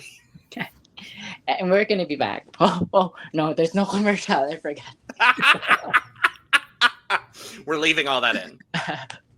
We'll be back after this commercial break. And we're back. And we're leaving all of this in. Okay, I have a question for you from John Vedaliaga from Drag Race Philippines. She asks, if not Slation Royale, when are you going to do it? When are you going to come back? Well, I don't think I'm qualified for Slation Royale, so I I don't don't think think I could. Don't think I could go there. Although I would love to compete against my Slation sisters for sure. Yeah. But as far as All Stars go, I mean, you guys know I get asked this question a lot. My answer is usually no. But I will say now that I have founded my own drag house, the House of Walrus, which is in Thailand, my children are really wanting me to go back for our house. So I am playing around with the idea. I think that has maybe always been one of the reasons why I've never gone back, is because it felt selfish. It felt for myself. And quite honestly, everyone needs to go back, but I haven't really needed to go back. I've been solid working and doing my own thing. So, yeah, I don't know. We'll see what this means for me now that I have a family and children. And, you know, if me going back means that it could help them in the end, then that might be something that I would be willing to sacrifice. So we shall see. I'm just putting it as I'm open to life's possibilities. Okay. I think anytime we get to see you in the media is a joy and a privilege. So anything you do is remarkable. And if the time is right, I know we would all love to see it. But Well, your thank you. health is the most important thing. And I Right. love that it's been a no for you to make sure to focus on yourself, because we That's only right. have one self. This is Right. it. So in order to make sure that you're good, I love that. But Yeah, anytime we get to totally. see you is an honor and a privilege. So Well, thank you so much. I appreciate that. And, I do think I've done enough things on my own. And, obviously going back to All Stars, that was a great moment for me. So, I'm very grateful for the brand. It's just, it hasn't felt right for me in the past. But I think, like I said, now moving forward, if it would be an opportunity for me to help my Thai daughters, then that's something that I would really consider. Awesome. Okay, do you have a question for our next drag guest? Yes, I would want to know what is their favorite Slasian cuisine. And then from their favorites, whether that be like Japanese or Thai or Chinese, what is their favorite dish? Okay. Ooh, I love it. I love to eat. So of course, my question is going to be food centric. Yes. Perfect. We'll find out. Okay, I have a question to you from Laganja Estranja. Oh. Yeah. Uh-huh. She asks, what is your favorite Slasian cuisine, be it Japanese, Thai, Filipino, and what is your favorite dish from that cuisine? Ooh. I love Japanese food. That's my number one, Malaysian cuisine. And my favorite dish is any kind of sushi. Okay. Period. Love it. I love sushi rolls. Come on. I always go to an all-you-can-eat buffets. Yep. So Mm-hmm. Can't go wrong with that. I like chicken teriyaki, but Japanese is also my favorite. Love that. I was gonna say Thai food, but I can never turn down an all-you-can-eat sushi either. So I'm with you on that. And do you have a question for our next drag guest? Oh, of course. I'm gonna go pageant Miss Congeniality. Okay. What is your perfect date? Okay. I love that. Now, You literally went Miss Congeniality. If I need the next person to give the correct answer, or I will be mad. I will be very Same. upset. I'll be watching. We'll see. Okay, I have a question for you from Miss Dee Marie Holiday. She asks, what is your perfect date? Didi, why date? Really? Perfect date. Like in a date by myself or a date with someone else? Because it's different. I love to date myself because that's the thing. Ooh, love that. Yeah, I However love you to would like to answer. Yeah, so I'm an introvert to start with. So, and I love to date myself. So I love going out alone. I love eating out alone. So, basically, so let me just set it first, so that you would understand, because you might think that I'm an extrovert, I party all night because I'm a drag queen. I am not. So my career is chaotic enough. So outside of it, I prefer the intimate places. I prefer quiet. I prefer like silent places and not attracting attention. So having said that, a perfect date for me is a coffee, a coffee date, and probably just walk. I've always have I've never fulfilled this with anyone yet, but I've always been wanting to go to the National Museum here in the Philippines in Manila. That's a very, very perfect date place for me, but hasn't happened yet. So, yeah, probably something involves art, coffee, and definitely sex. Honey, I'm old, so Fair. yeah. I mean, can't go wrong with But that. like, yeah, but let me just say this. If you ask me like every time someone asks me what is my idea of date, I always go back to San Francisco. Like Okay. it always takes me back because that's where I built my perfect date. Mm-hmm. So Okay. like going out first, eating out, strolling through Chinatown, and then go to Dolores Park, just chill there, take some edibles probably, and, just chill and just enjoy Castro. Yes. A Enjoy queen after my own Castro. heart. Every single bit of that answer, yes. Yes, Absolutely. right? Because Absolutely. so I'm like even though I'm here in the Philippines now, Mhm. I still the idea of date is still like that. So I Mhm. try to find ways on how to Mhm. like be it in a Philippine setting. So Of course. like coffee, probably walk Mhm. somewhere that Mhm. involves art. There are some art places here in Manila, and yeah, just sit talk because so I'm a very talkative person once I got comfortable with people. Yep. Yeah, I'm a Gemini. Communication is key, darling. Fair. And yeah, and that's where I can gauge if if the guy can get a second date or not, because I don't like talking to dumb people. So Relatable. Very. Relatable. I Yep. mean, there should always be substance with me. Mhm. So if honey, if we can't level on the wavelength, it's not gonna happen. We should click with the wavelength, and I have such very different wavelengths. So my wavelength involves conspiracy theory, history, Egypt, Yep. Yep. Mhm. archaeology, things like that. Yep. I love Um, it.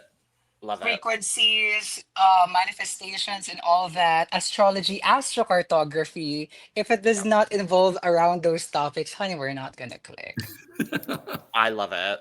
My roommate is a Gemini, so I absolutely see all of that. And that's why him and I click, because I'm a Taurus. So I'm like, I see it, I get it, I understand it. I'm there. Yep.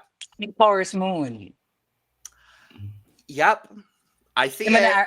I'm an Aries rising. I'm a Taurus moon. I'm a Cancer moon and a Libra rising. So I see it, I understand it. Yep. Okay. I see it. Okay, do you have a question for our next drag artist?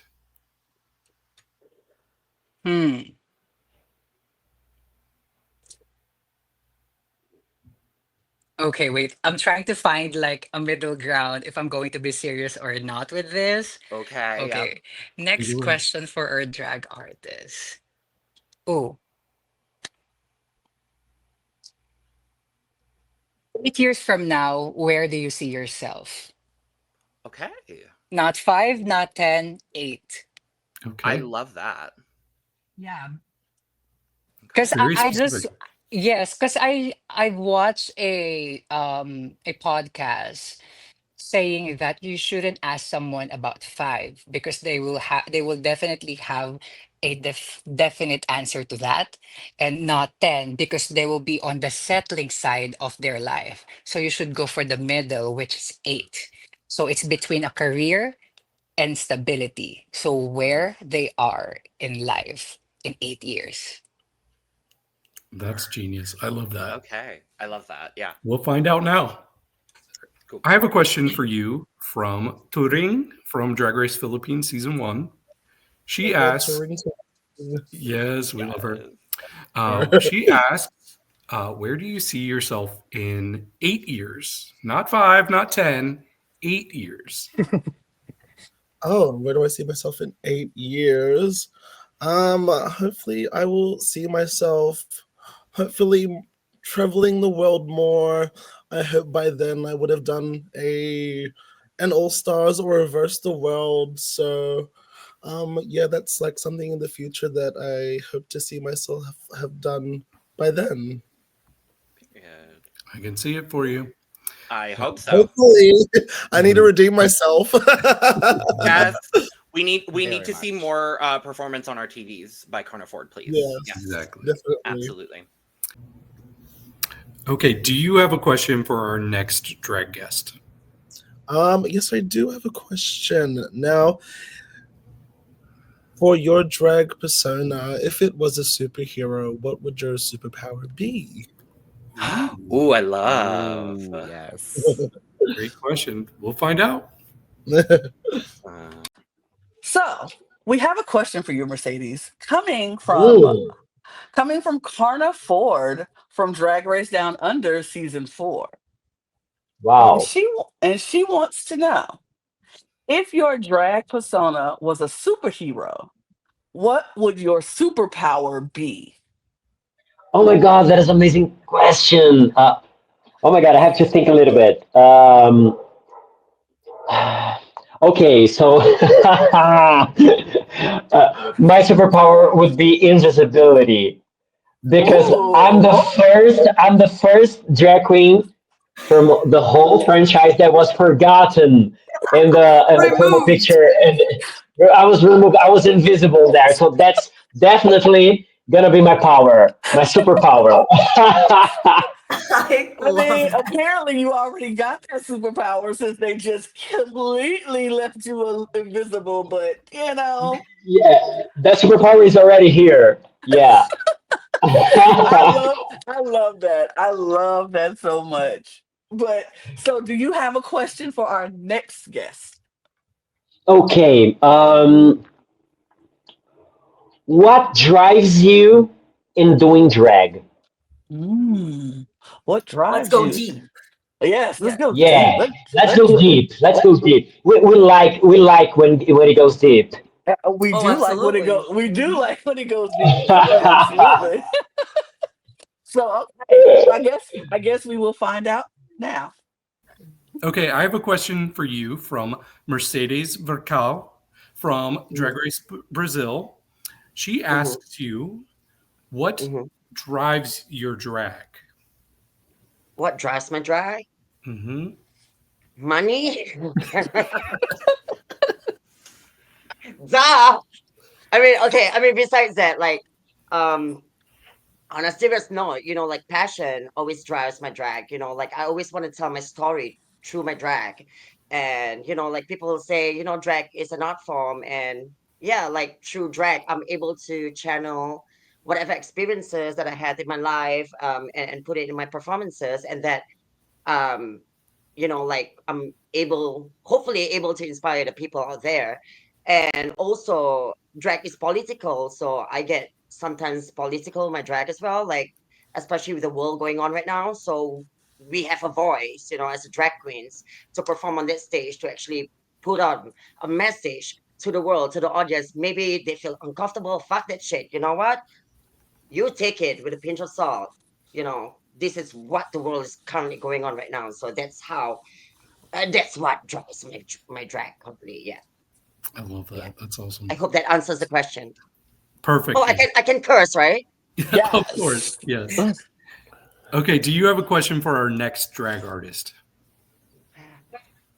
So the next drag artist, do you think Vanda Miss Joachim is beautiful? Oh, ooh, period. That's Okay. all. We'll find out. So, Desiree, we've been doing our question train with all of our guests.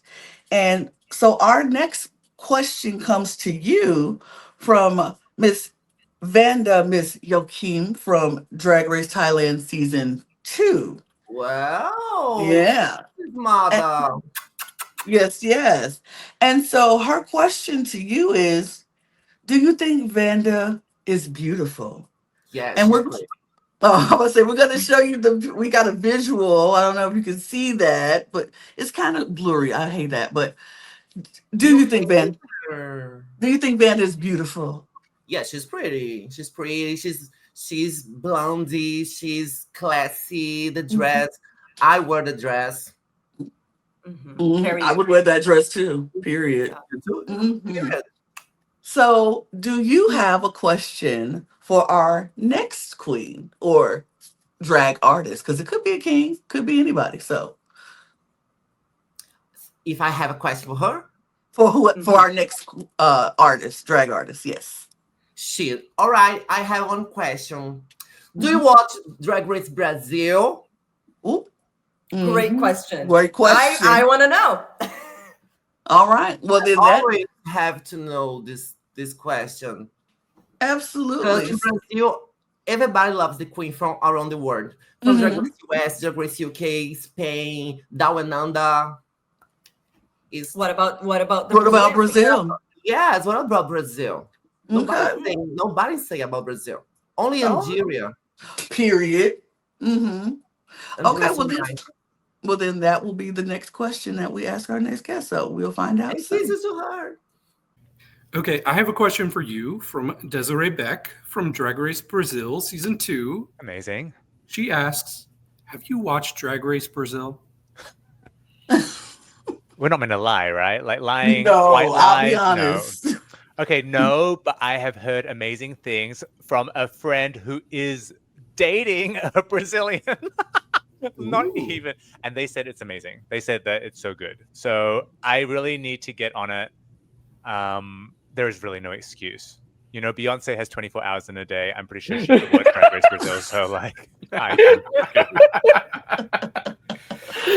Very fair. If you do watch it, it is really good. So you will enjoy it. Period. Can't wait. Okay, do you have a question for our next guest? Okay. My question for your next guest is, it's kind of like something that I actually brought up on my TikTok, but I feel like people don't talk about it enough. Are you a public nose picker? Do you care that I go digging for gold all the time, and I roll it, and I roll it, and then sometimes I flick it afterwards. Minnie, do we're you the do? same person. What do you do? We truly are the same person. I hate the people that are like, oh my god, like it's part of life. It's what you do. So, what do you do? What is your ritual? How do you manage your boogers? It's the rolling and the rolling for me. We love it. This one, mix the dry with the wet into the bowl, and then.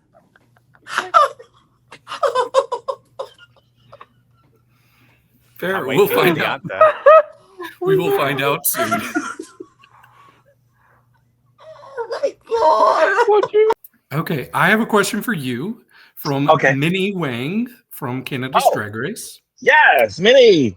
Yes, she asks a very personal question. She says, are you a public nose picker? What is your ritual? How do you manage your boogers? She's so fucking gross. What the fuck? Yeah. Who asks bullshit like that? She was very open with what she does. No, I.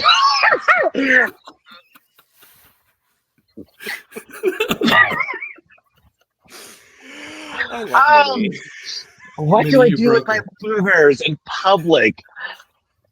I can't because I don't have any direct experience. I'm so discreet that way. I'm so demure, not like the pig that is Minnie Wang. What have I done? I guess I just grab a fucking Kleenex. You know, maybe if there's a washroom nearby, I go to a toilet and then grab some toilet paper and just like, do my thing. What? Like a normal person. Like a regular, everyday person would. Yes. Disgusting human. You don't roll them and flick them like Minnie does.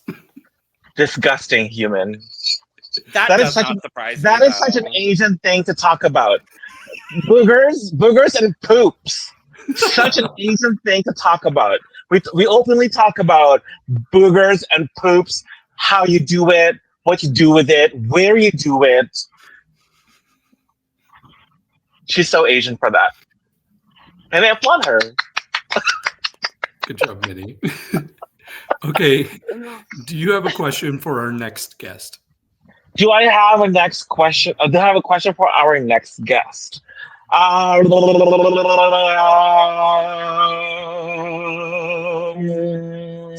often do they jerk off with their non-dominant hand? Ooh. Great question. That's a question that everyone needs and wants to know and deserves to know. How often, if you do you masturbate with your non-dominant hand? And does it feel like somebody else is doing it for you when you get into it? And do you come faster? This is getting so unhinged. Great. Great Okay. question. Great question. Well, Great question. Either coming or boogers. What would you prefer? Fair. We'll find out shortly. All right, Pangina Heels. I have a question for you. I have an answer for you. From the single most chaotic queen I think I've ever met, Melinda Verga from Canada's Drag Race. And she asks, how often do you masturbate with your non-dominant hand? And when you do you think of it as somebody else? These are her words, not mine. Okay, first of all, whenever I masturbate, I always think of it as someone else's hands.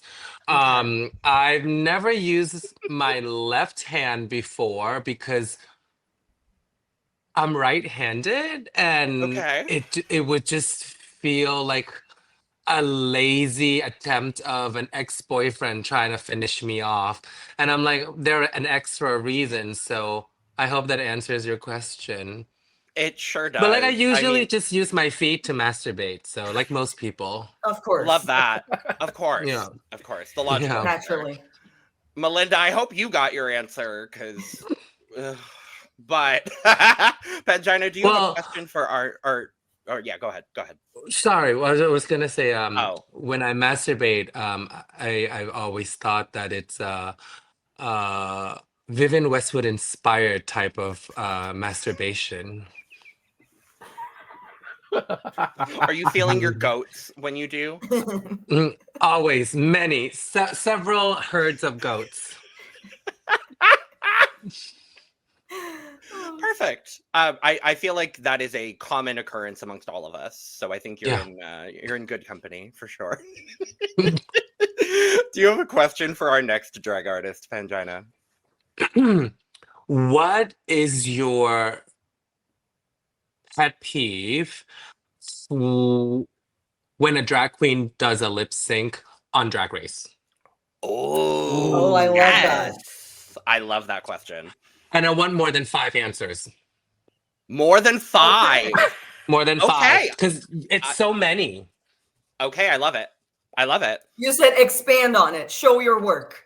Thank you. I need to see the explain your receipts. answer in depth and why. Thank you. And I thank you. Yep.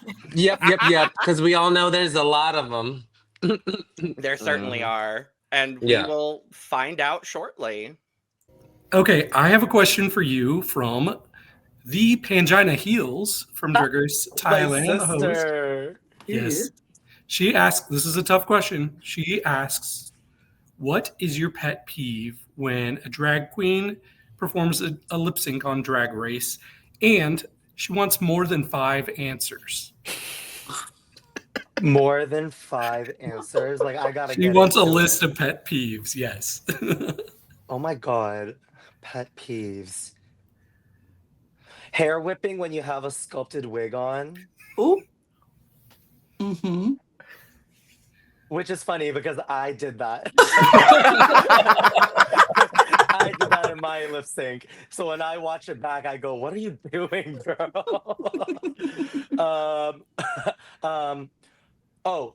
When they can change into their like different outfits for the lip sync and then they don't put on a panty.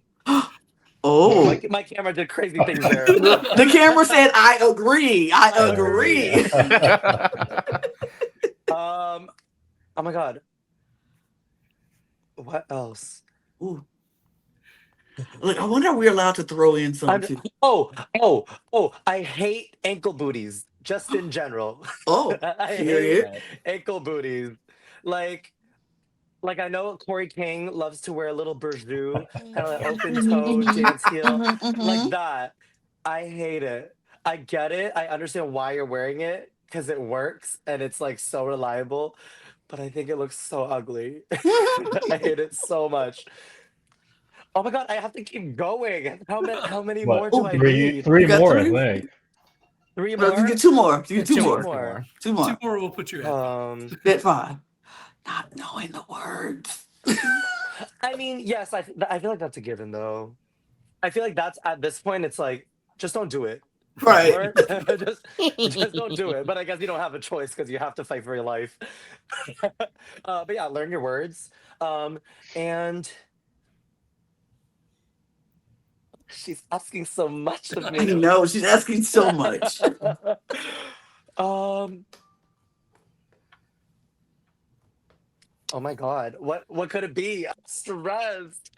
Not singing the ad libs. Yeah, losing wigs. I don't know. Losing wigs. Losing your shoes- wigs, Shoes absolutely. falling off. Yeah, Ooh, actually, not that's being good. tight. That'll lead into my question for the next guest. Okay. All right. Well, Well, then, yeah, I think we're pretty much there. What's your question for our next guest? Oh my god. Okay. Fuck, marry, kill. Losing your wig on stage. A prop malfunction. For example, like a money gun not going off or something. And third, a wardrobe malfunction. So like your outfit falling off or your heel breaks, something like that. Fuck, marry, kill. Okay. Okay. We'll I find out love soon. that. That's a good one. Mm-hmm. Because I know Alright. everyone has gone through shit on stage, so it's like, well, what's better than what's the ranking? What would people prioritize? Absolutely. And I like it's a fuck, marry, kill, but not people. Right. Right? It's the concept of it. Like, what can you fuck with? And you're like, you know what? I can rock with that. And what is something that you just cannot stand behind?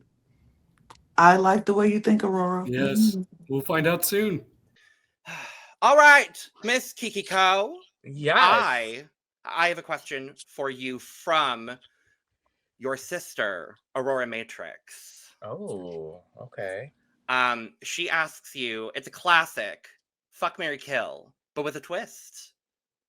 Fuck, marry, kill, losing your wig on stage, a prop malfunction, a la, a money gun not going off, maybe. Mm-hmm. And a wardrobe malfunction. So like your outfit falling off, your heel breaking, something like that. So fuck, marry, kill, those three things. Fuck, marry, kill. I will marry. Oh my god. Oh my god. Fuck the malfunction. Okay. Kill. Wait, which malfunction? The prop Oh or yeah, the wardrobe? which malfunction? The wardrobe. Okay. Okay, and then kill my wig falling off because I will Okay, never yeah. want to. Yeah, I will. No, it never happened to me. And She's a professional. oh my god, that's The like wig very, stays on. That's very like embarrassing. And then fuck, marry, kill. Oh, what am I gonna fuck? So I'm gonna fuck. I'm gonna fuck the props, malfunction props. Yeah. Cool. Yeah. I love that. Love it. I think that's probably what I would pick too. It's hard. Yeah. It's hard. The prop could be whatever you want it to be. Yeah, exactly. It's just for me, it's the wig. The wig. Yeah. I can't like it. That's for me. It's like the number one. It happens the malfunction of props or outfit, but like the wigs, it's like you have a lot of time to prepare that. And you want to know what's funny? Aurora said the same exact thing. She was like, I will never let my wig come off. And I was like, yep, because once it happens to you once, you never let it happen again. Yeah, honey. I don't care. I don't care if my It's first happened layer more of than skin once comes for off. others. When I take it off, I will glue and tape that shit. Period. was Look, really I had a wig malfunction on this podcast once, and I refuse to let it happen again. So it is pinned to the gods under here. There you go. Indeed. I didn't even know about it because she was so sly about it. I didn't even know about it until days later when you told me. Yeah, I literally was boop, and it fell off, and I just stayed she down there. did such a good job at it that I had no clue. It was so bad. good. Well, at least you caught it right away. I caught, but baby, it slipped all the way to the floor. I was like, oh no. All right, Kiki, do you have a question for our next drag artist? I'm just gonna ask, how come? Okay. Yeah. I love it. Okay, I How love come? it. Yeah. How Yes. come? Okay. I really enjoy that. Nice and Well, simple. yes. Well, yes. Okay. Well, we'll find out the answer to that shortly. Poseidon, eu tenho uma pergunta para você da Kiki Cole, da 4ª temporada do Canada's Drag Race. E ela te pergunta, como assim? Como assim? Como assim? Foi a pergunta que eu me fiz assim que eu cheguei no hotel. Eu olhei para o quarto, assim, eu olhei para todas as caixas, eu olhei para todas as perucas, para tudo. E eu realmente me fiz essa pergunta: como assim eu tô aqui? Realmente aconteceu, realmente você vai ter que dar o nome, viado. Então, tipo, não tem como voltar mais atrás, você tá no hotel e daqui a 3 dias você vai pro estúdio gravar. E foi a pergunta que eu me fiz lá, então ela acertou super nessa pergunta. Maravilhoso, maravilhoso. E você tem uma pergunta para nossa próxima convidada drag? Tenho. Quantas calcinhas você levou? Pra temporada, quantas Se Boa for, pergunta. quantas calcinhas você levou pra temporada? Porque na minha temporada, tive que emprestar calcinhas para algumas queens e não foi muito legal. Babado. Emprestar calcinha, tu sabe que é amiga de verdade, né? E eu tive que deixar com a bicha, não pude emprestar mais, tive que deixar porque ela me devolveu a calcinha um pouco diferente. Calcinha não dá pra emprestar, né, amiga? Tu dá. A gente Não. dá, é leve. Tô curiosa, quero saber. Vamos ver, então, quantas calcinhas. Rubi, eu tenho uma pergunta pra você da sua irmã, Poseidon Drag. E ela quer saber quantas calcinhas você levou pra temporada. Algumas. Não, uma curiosidade bem importante é que quase todos. Eu falo desde o início da promo que eu sou a drag da calcinha da biqueira, né? Que é o peixe, o peixe que usa no peito, né? Mas eu tinha literalmente uma calcinha e a biqueira para todos os looks. Então são pelo menos tinha 12. bastante. Tinha bastante, então, pelo menos são 12. É porque eu fiquei sabendo, ela me contou que rolou um empresta ali de calcinha e outras coisas. Eu não gosto de falar sobre isso, mas eu vou logo rasgar que a Paola foi eliminada com a calcinha minha. Mas não tive nada a ver com isso. Não tive nada a ver com isso. Então, evitem pegar calcinhas emprestadas quando vocês tiverem que dublar. É melhor não arriscar. Vai embora com a sua calcinha. E, Rubi, você tem uma pergunta para nossa próxima convidada? Eu vou fazer uma coisa que é do meu brand, né? Já chupou um cu e gostou? Belki, eu tenho uma pergunta para você da sua irmã, Ruby Knox. Ai, gente, vai falar Lá vem sobre pedrada. Pode falar palavrão aqui? Pode, tá tudo liberado. Até porque eu acho que você já acertou.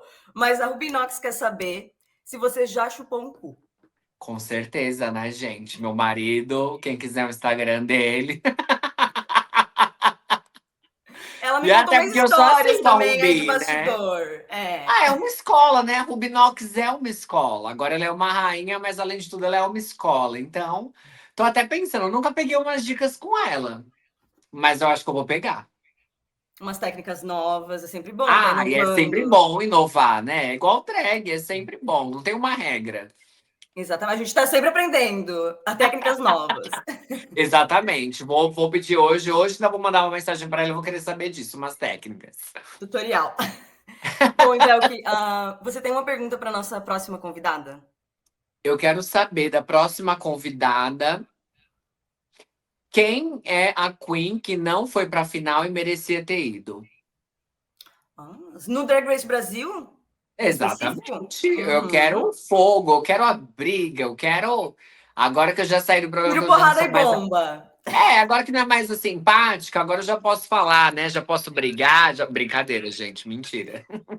Eu quero nomes, vamos ver. Eu quero nomes, quero que entreguem nomes, hein? E eu vou assistir e eu vou querer a resposta.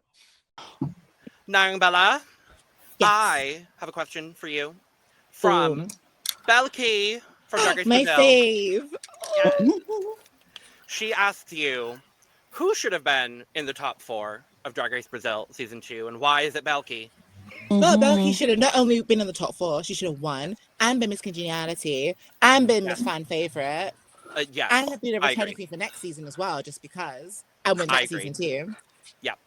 And then I guess to support her as the supporting cast of the top 4, she could have had Melody, who I love. Period. Adora, who I love as well. And she could have had Paloma Huffman as well. Period. All great choices. All great choices. Love Queens them that I all. love. Period. Same. Love it. Love it, love it, love it. All right, my dear. Yes. Do you have a question for our next drag artist joining the pod? I don't want to be vain and ask them to say their favorite thing about me, because that's just vain and shallow. So I'm gonna say, if there's one drag queen, are they gonna make a drag queen? What are they doing? Drag king, drag queen. Drag queen, king, artist, anyone of the above. It could be Okay, anything. I want to ask something messy. If there's one if they are a person who's been on Drag Race or been on Dragula or something, if there was one person on your cast who needs to quit drag, who is it? Ooh. And why? We love the messy question. Oh my god. And if they're a local queen, say which person in the regular cast, assuming that they have like a regular show, which person in the regular show should quit drag as well? There we go. Remembering local drag, because local drag is important. I love it. I love it. Well, we will find out the answer to Now. that now. Oh boy. Question. We Yes, have been Olivia. anticipating your reaction to this question. So Okay, hold on. No pressure, but Hold on. Give me 1 sec. you're good. Do do do do do do do do do do do. Sirens going off and do do do do do do do do do do do.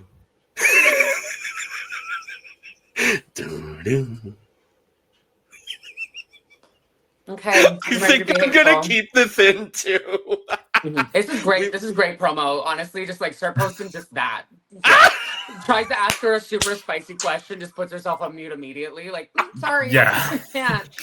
I think we're gonna have to. It's either gonna end up in the actual edit, or I think it's gonna end up in the blooper reel. One of the two, because I think we have enough to end up with a blooper reel. So we'll see. But okay, Xana, we have a very lovely question for you today from our dear sweet angel, Miss Nyang Bella from Drag Race UK Series 7. Love her. We do too. Her question for you is, out of everyone on your cast from Canada's Drag Race Season 5, who should quit drag and why?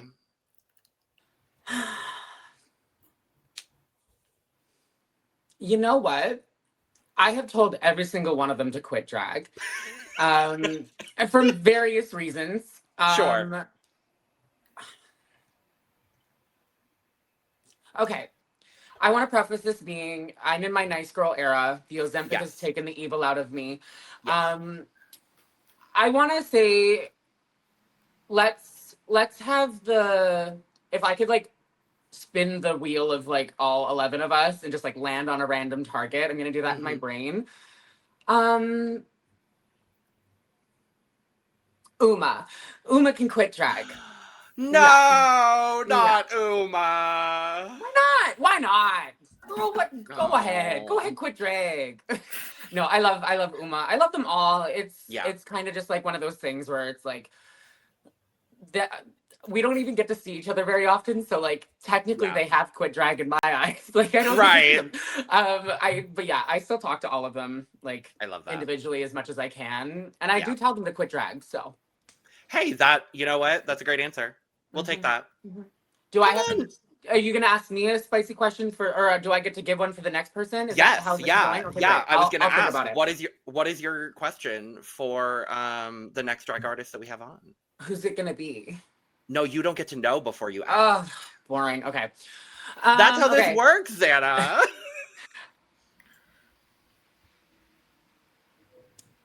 Okay. I'm assuming it's a drag race person, just like in general. Probably. Okay. Probably. It's most likely someone who's been on a drag program. Most likely Drag Race. Okay. Out of everybody from your season, what was the cheapest look you thought they brought? Oh, okay. Work. I like that And question. cheap in like the sense where it's like it may have been expensive, but it didn't look good. Yeah, like what look looked the cheapest out of everybody? Yeah. Okay. Love that. We'll see. We'll see what the answer to that is right now. Question time, Tara. All I have a right. question for you from Xana. Right. Oh. And trust me, it is a doozy. It's a doozy. Xana wants to know from your season, Right. which one of the girls brought the cheapest looks? Sangina. And listen, that was brought up in the workroom. That was brought up. I told her face to face, and it's hard because I was giving her stiff competition. Me and her were both really going for that cheap brand. We were butting heads, but listen, cheap for cheap. Want a cheap for cheap. But my excuse was that I quit school to do Drag Race, and her excuse was none. So I love it. Horrible. Horrible, honest, but we love honesty. Yeah, it sounds like something Xana would ask, so I had to give her an answer that she would want. Absolutely. There we go. Absolutely. So now that we got that, what is your question to our next queen? For your next queen, I would want them to I would want to ask them.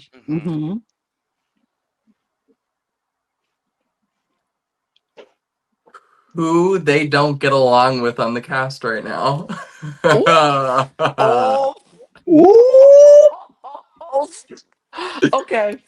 Okay. And I'm gonna be real shady. Period. And I guess we'll find out now. Listen, Period. and I am in good graces with everybody, so this is just one for me to sit back and just meddle with and just have fun with. Okay. Well, we'll find out right now. Great. Sangina? Yes. I have a question for you from... And I have an answer for you. I hope you do. It's a good question. From your sister, from a town they call a city, Miss Terra Nova. Oh my God. I love her so much. Oh my God. It's probably going to be... You know what? If it's from Terra Nova, I know it's going to be a good question. I'm glad you're saying that now. So her question to you is, who on your cast are you not getting along with right now?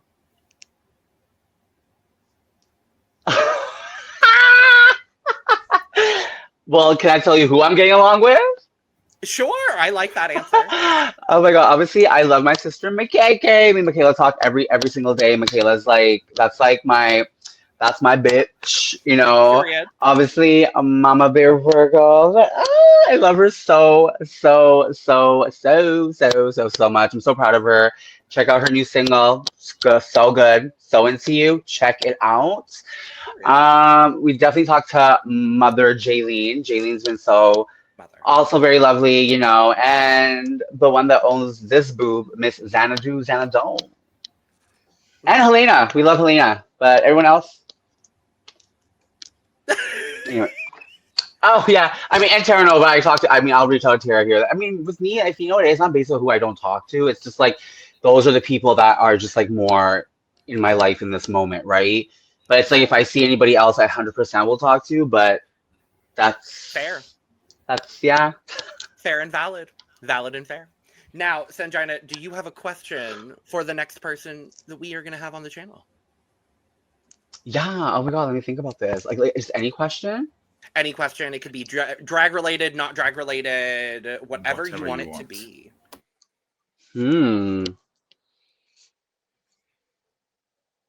Because since I love asking this question, I always want to hear it. But like, why is drag so important to you? I love that. Yeah. And we haven't had that question yet, actually. Yeah, like why is it so important? Because like, to you, because a lot of people like they do drag for their own reasons, right? Different reasons, but their own reasons, right? So I kind of like to hear sometimes what people have to say about that because it's like, oh, okay. Ooh, so. Period. We're going to find out that answer right now. Helena Poison. Yes. I have a question for you from the baddest bish, Sanjina, the Bish Queen. Yes, my sister. Yes. She has a very sweet and lovely question, and I love this question. She's asking, why does drag mean so much to you? Oh. Right. China. So good. I was expecting some unhinged shit. And Me too. All right. Sanjina, thank you for the question. Distinguished panel of judges. Drag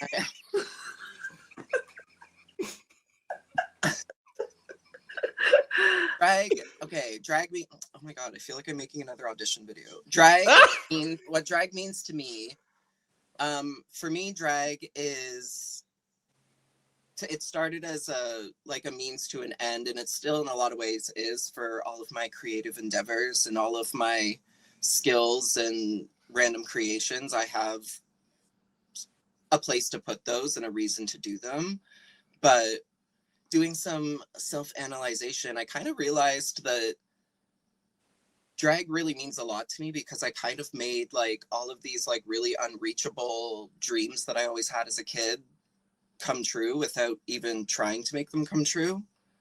In talking about this, I realized I always secretly I always just wanted to be a famous pop star or rock star. That was always in the back of my head, but I was like, can I dance? Yeah, but not good enough to do it. Can I sing? Nope. Can I play an instrument? Nope. So it's I figured out how to become that rock star on stage without having any of those traditional skills. I kind of just faked my way into it, and I thought that was a really cool retrospect. So I don't know if that answers the question, but yeah. I think it does. Yeah. That's so sweet. I know. Moment. Ew. Okay. Ew. Extra unhinged question. Ew, Helena. I know. I was sweet. when Sanjina asked it, I was like, wait, that's adorable. Hold on. I love it. Sanjina being sweet. I didn't want that. Did she get a sentimental question? No, she got a very shady question. Oh. Okay, so my sister's just choosing light and love. Right. Yes, she is choosing light and love, and we appreciate her for it. We love it. Let's fuck it up, though. Okay. All right, Helena, what is your question for our next drag artist? Oh, I didn't think of one. Shit. It's cool. You can take all the time you need.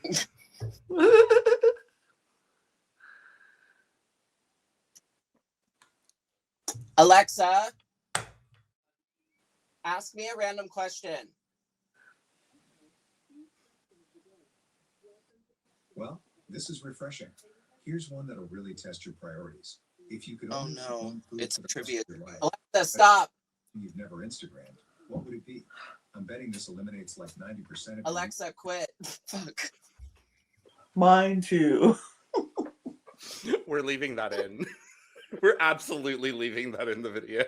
If you could only eat one food for the rest of your life, but it had to be something you've never Instagram, what would it be? That's so crazy. Oh my God. Okay. Sanjana threw me off with her sentimental question. Gone from my brain. Oh my gosh. Okay. Bring back the poison. Bring back the poison. Between Winnie the Pooh and Piglet, who's the top and who's the bottom?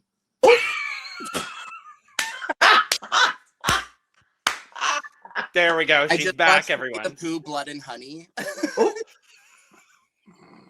I have. And I was like, why is he kind of daddy?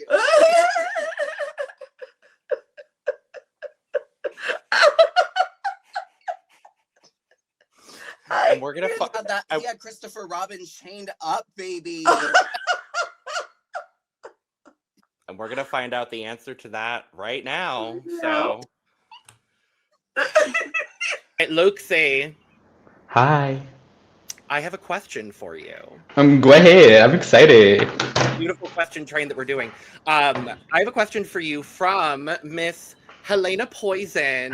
Ooh, the drama is in the building. Yes, we love her. And it's a fun question. So she asks, between Winnie the Pooh and Piglet, who is the top and who is the bottom? Winnie Pooh is the bottom for sure. There's no doubt, baby. Right. He's giving literally beer, and he's like the definition of a bottom, I will say. Yep, I agree with that. And I'm not mad at it, to be honest. No, me either. He walks around without any pants Winnie on. Pooh, if you're real and if you're watching this, just let me know. Except for the one in the horror movie. Not that one. Who knows? Actually, that one. I was going to Not say, for me. you're talking to Luxie Lou. I think Luxie is the one person that would Okay, be like, not yeah, for me. I'll give that one to Luxie. Okay, thank you. You're welcome. I keep it. Now, Luxie, do you have a question for our next drag artist on the channel? It can be whatever It will be a drag queen, right?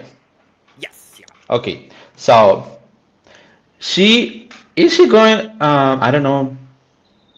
Do you know who's the one you're gonna invite next? I know. You Okay. know before. What was she on a drag show?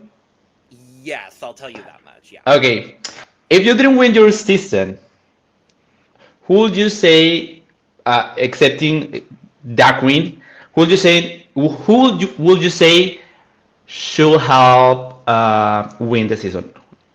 Did you get the question? Okay, yeah. That part. Okay. Love it. Fucking... Starting drama. I love it. Yeah. Love it. And who should be the first eliminated? Ooh. Instead of the one who was actually eliminated. Okay. I love it. Well, we're gonna find out the answer to that very shortly.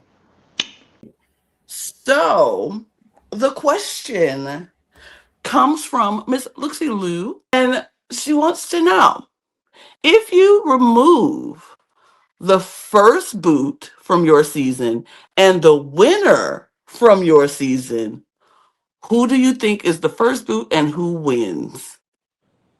Wait, hold on. Let me walk through this question. Okay. So Yes. I mean, you the pork chop of the season, the first Yes. one and the winner, and those two people were not in. They're not there. So who do you think now is the pork chop and who wins? Oh my gosh. Okay. And you have two seasons to choose from. Which is... I know. Yeah. Okay. Right. Well, From now- any season that you were on. So- Period. Okay, let's go with my original season. Okay. I think that the winner would have been Pythia. Okay. Yeah. Yeah. Mhm. I was happy to be up there in the top 3, honey, but Period. I think that the winner would have been Pythia. Okay. And let's see. And the pork chop would be juice box, even though she wasn't on my season, but she would come back just to be the eternal pork chop of ultimate. That's my Period. Period. I kind of love that. I kind of do love that. I do. Walk back out, honey. Period. Come in and go right back out. That's revolving door. Let's do that. Yeah. Well, that is that. And I guess you are our last question of the year. So you don't get to ask anybody a question, but we'll just have to bring you back when we start our whole other questions right next year. I love that. Period. That was a good question. Great question.